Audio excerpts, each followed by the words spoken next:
Paulo Avellino, mananatiling kapamilya, opisyal ng bahagi ng Star Magic. Sa ulat ni Kapamilya Entertainment Correspondent MJ Felipe, inihayag nito ang opisyal ng mananatili bilang isang kapamilya star ang isa sa mga hinahangaang aktor at producer ngayon sa bansa na si Paulo Avellino.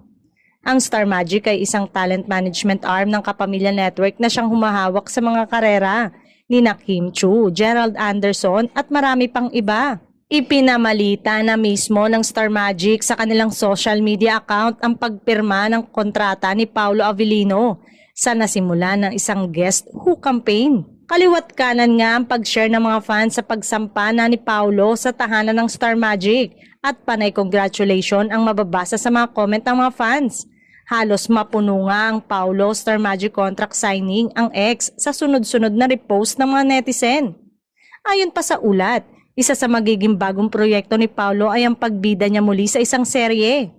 Matatanda ang umugong noon ng mga espekulasyon sa social media sa mga nakaraang buwan na posibleng lumipat ng istasyon ng aktor pero bilang true to his words, hindi ito bumitaw sa Kapamilya Network.